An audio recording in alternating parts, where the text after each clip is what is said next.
you all for joining us, and thank especially all of our friends who have helped make this event possible.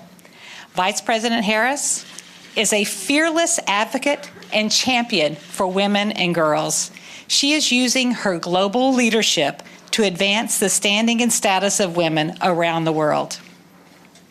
When she travels abroad and throughout her diplomatic and foreign policy engagements, the Vice President deliberately and consistently prioritizes gender issues and makes an effort to meet with and lift up in the stories of women in each country she visits. That is why we are all gathered here today. This builds on her work throughout her entire career, fighting for women and girls. As District Attorney of San Francisco, Attorney General of California, a United States Senator, and now as Vice President, she has fought for the health, safety, and well-being of women. Now, please join me in standing to welcome Vice President Kamala Harris.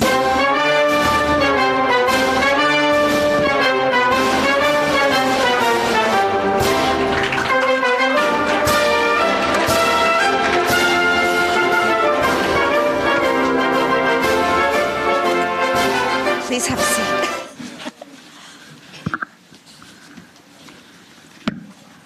All right. Good afternoon. We are so excited to get started. Thank you so much, Vice President, for being here with us. You made history last year, becoming the first female Vice President of the United States, an event that inspired so many women and children all around the world. And I know so many young women here today are excited to hear from you. So thank you so much for being here. Thank you, Ambassador Carlson. It's good to be here, and it's good to see so many young leaders. This makes me so excited about the future of our world. So I look forward to our discussion, but it is good to see all of you. All right, let's get started. Let's do that. As Vice President, you've traveled all around the world on behalf of the Biden-Harris administration, working to strengthen alliances and partnerships. And this is your second trip already to Southeast Asia. You've met with more than 100 world leaders. Can you tell us a little more about your global work, and in particular, your engagement with women and girls, which I know you've made an effort to meet with along your travel? What is your approach? Well, I start from the belief that you can judge the status of democracies, judge the status of societies based on the status of women, and certainly based on the status of women and girls.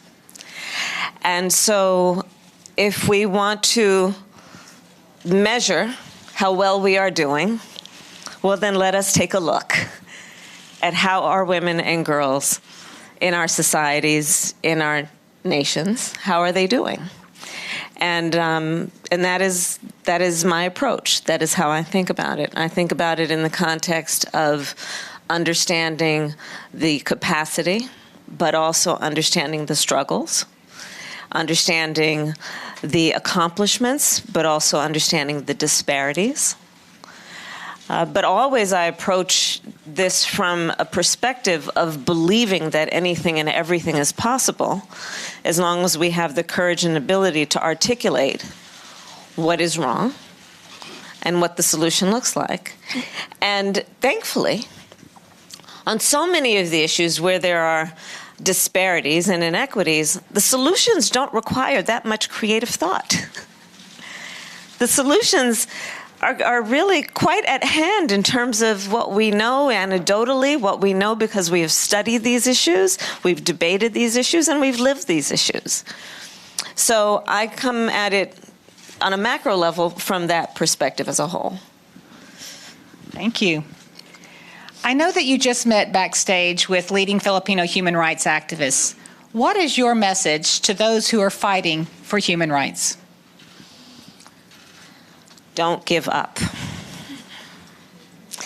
So there is so much about the fight for human rights that requires us to remember that we are not alone.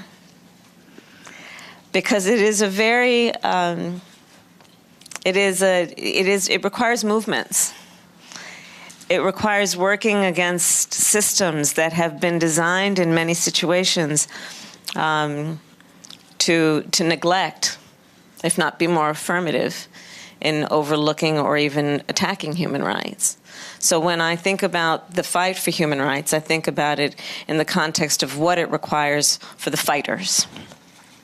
And one of the things it requires is that you remember you are not alone. And when I spoke with the leaders backstage that I spoke with, that was one of the points that I made and that we discussed. Because fighting for human rights means, one, obviously starting with a recognition where there are violations of human rights. That means seeing some of the worst of human behaviors. That means understanding and seeing what suffering looks like, what pain looks like, what unfairness looks like. And for someone and anyone who has a level of empathy and understanding about that, it requires a great level of endurance to stick with it, if you care about it and you understand what it means. So I start by saying, remember, you are not alone, and it matters. And then we have to also talk about it in the context of understanding. We talked about, for example, the universality of human rights. Human rights are not, they are rights. You know, in the United States, we talk about inalienable rights, God-given rights.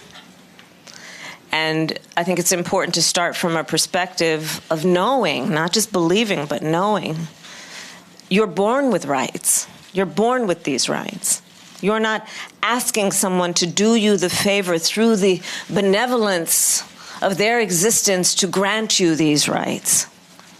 They are your rights, God-given. And I think it's always important to remember that in the fight for human rights. And then to remember, therefore, there is a universality about those rights. So we will not measure the rights that people have, the human rights, based on cultures or nations, but based on universal principles. The universal principles that should be grounded in an understanding of equality, and grounded in an understanding of the freedom individuals should be able to have as a right to exercise certain decisions for themselves about their lives. As a general matter, that's how I see it. Thank you very much. Now, our next question comes from an audience member, Pamela Mejia, and she said, I am a fashion social entrepreneur. There is gender bias and inequality for women entrepreneurs. How do you think that we can increase the equity and the opportunity for women? Well, one of the issues for women around the globe, and in particular entrepreneurs, but women around the globe, is access to capital. And that is one of the ways that we must be very targeted in our approach to measure and assess whether women have equal opportunity to have access to capital to start a business, for example. Equal access to banking systems. Equal access to financial literacy. All of those things that are absolutely critical to being able to then have a good idea, have a vision, have a dream, and then through hard work implement it and get it going in a way that invariably will benefit their family, their community, and all of society will benefit. You know, on the issue of the economic well-being of women, I think we all know, and I feel very strongly, you lift up the economic status of a woman, her family will be lifted, her community will be lifted, all of society will benefit. Lift up the economic status of women and all of society benefits. But then the question becomes, well, okay, how do we get there? Access to capital is one. We talked about human rights previously.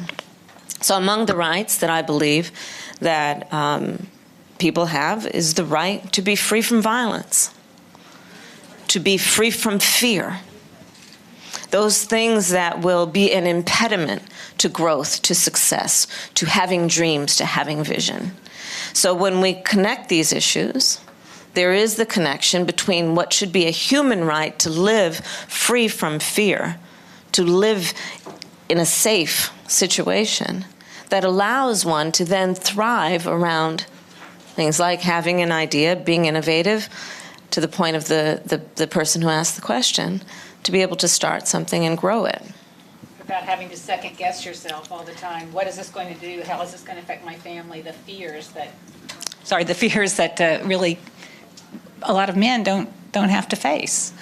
Well, the fears that also come, I mean, one of there is a real correlation also between violence against women and gender violence and the economic status of women. And there is plenty of data to show when you lift up the economic status of women, they are less likely to be in fear for their physical safety. And often it is as simple as because she then has an option and does not have to live in an environment where she is in threat of her bodily safety or the safety of her children. I've specialized through my career from most of my career, I was a prosecutor specializing in crimes of violence against women and children. And the reality of it is that women will endure almost any abuse if it means keeping a roof over the head of their children and being able to feed them. But if that choice doesn't have to be made because she has an individual opportunity to achieve economic well-being, it is less likely she will be or remain in an environment or a situation that otherwise causes her harm. Thank you very much. Going to our next question, we have a question that's been submitted by Patricia Matute, a member of the board of directors of 10 Accomplished Youth Organization Awards Foundation. And she wants to know, why is it important to have women participate in the political process and serve in leadership positions? It's so important.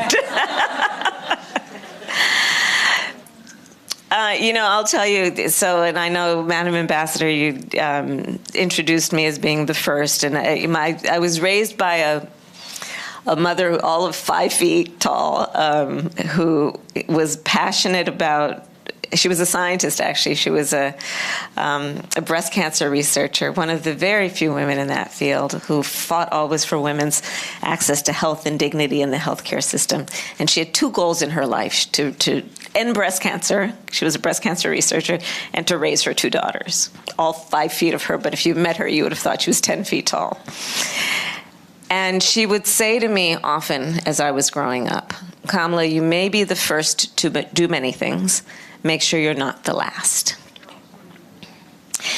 And so one of the ways that I think about a role of leadership, be in elected office or in business or in the variety of ways that one can lead, is to understand that we will all still, sadly, at this phase of the world, likely be the first or the only in a room. And it is important to know that the responsibility that we have is to not be the last and to chart a course where others can follow. I think it is also important to remember that in those situations, be you, as I was talking earlier, to human rights leaders, as leaders in any way, it is always important to also remember that even though you may be the only one in the room who is fighting for what you are fighting for, or thinking about things in the way that you are thinking about them, I'd ask you right now, actually, at this very moment, to look around the room. Just everybody look around the room. Just look around the room at all the people in this room. And when you're in those moments, in your role of leadership, where you may be in a situation where you are the only one like you talking about what you are talking about, thinking about what you are thinking about, fighting for what you are fighting for, keep the image of what you just saw in your head and in your heart and know you are not in those situations alone. That is critically important. Critically important. And so therefore, there's more to this. When you are in those situations, understand that while we applaud you for being in those situations, we have also charged you with the responsibility for being in those situations, chin up, shoulders back, owning your voice, and speaking with the authority that you bring into that room. Because half of it is knowing that what you are thinking and what you are feeling is legitimate and important and must be heard. And in that way, it's bigger than you.